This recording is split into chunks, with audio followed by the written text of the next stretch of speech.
Europe of nations, the cultural underpinning of a superpower. Long ago, before the dawn of the modern age, many countries of Europe still consisted of a patchwork of territories, fiefdoms or regional states. It is only quite recently that these small local units began their integration into the now so familiar nation-states of Europe. Never would an ordinary citizen of 18th century Tuscany have thought that 100 years later his descendants would be proudly waving the tricolored flag of a united Italian state.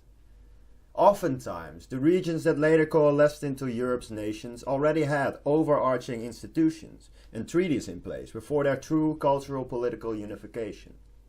How familiar this is when looking ambitiously at the framework of the European Union today. What can we learn from the nation-state if we are truly determined to make the political community of Europe prosper and succeed? For all the rightful passion we feel for our country, the formation of the nation-state was in large part a deliberate effort by leaders, governing officials and their supporters. This does not mean that it was one-sidedly imposed on the populace, or that it was a mere fabrication.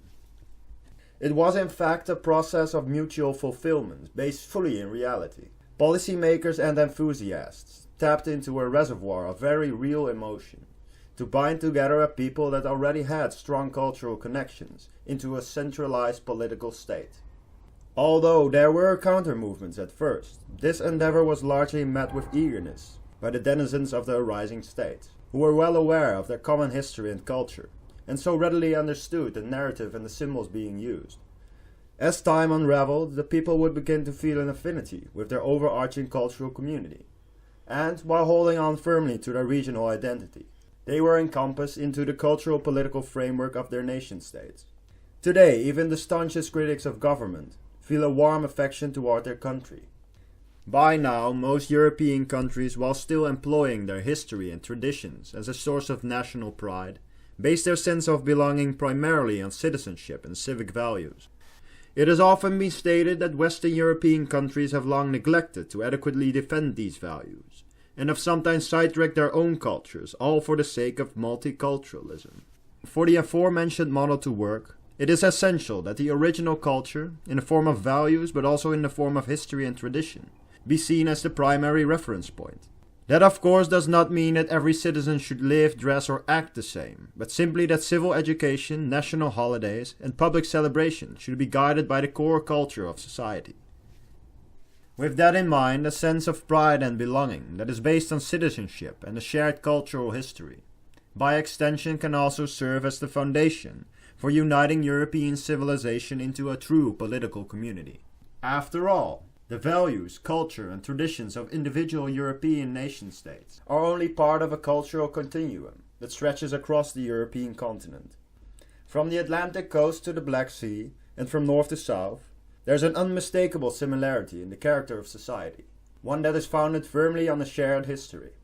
Whether it is in the artistic styles of Baroque, Romanticism or Realism, in Romance, Gothic and classical architecture, or in the very structure of our villages, towns and cities, all our societies are of a very distinct European nature. It is in the legacy of classical antiquity, the Renaissance and the Age of Discovery, in the spirit of humanism, the Enlightenment and the scientific revolution. It is in the celebration of Christmas and Easter, in the way we socialize, make contact, and choose our partners, in our pursuit of equality, justice, and self-determination. When looking with a clear eye at this vast cultural expanse, every citizen of Europe must have some feeling that in addition to their individual country, and a reference to the rest of the world, they belong to a greater European whole. It is this feeling that must be kindled. Throughout the post-war era, and the history of the European project, the motivations for European integration have lacked a serious cultural underpinning, focusing mainly on economics and shared interests. While these are important arguments, this approach has left an enormous potential untapped. If we want to move towards a truly functional European community, there lies a task for organizations, public persons and governments alike, to delve into the cultural capital of Europe and provide for the European project its emotional bedrock. We must come up with great and inspiring ways to awaken Europe's dormant cultural essence, captivate its citizens, and light the fire of European identity. All of the recent pro-European activity is a step in the right direction, but we need more. Imagine imposing monuments in the grand architectural styles of Europe, commemorating the world-changing time periods and events that shaped their civilization. Imagine true continental celebration days that have meaning and significance for the whole of Europe, perhaps on the anniversary of the Peace of Westphalia, the end of World War II, or the fall of the Berlin Wall.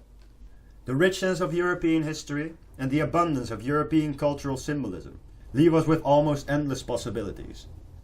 Ironically, to employ our combined traditional heritage will require us to break with the shackles of what by now has become conventional politics. We have become stuck in a sterile political condition, wherein we shy away from bold and impressive endeavors like this. We must aspire beyond the status quo, beyond the empty bureaucratic framework of mere institutions and treaties, infusing the European project with its missing cultural soul. It is only by giving the citizens a true emotional connection to the European political community that we can rise to become the superpower we are meant to be. Like so many Europeans before us, we stand before a road that we only need dare to tread. And as we gaze towards the horizon, we can think of our history and find confidence in the idea that even something as commonplace as the nation-state was once just an inconceivably ambitious dream.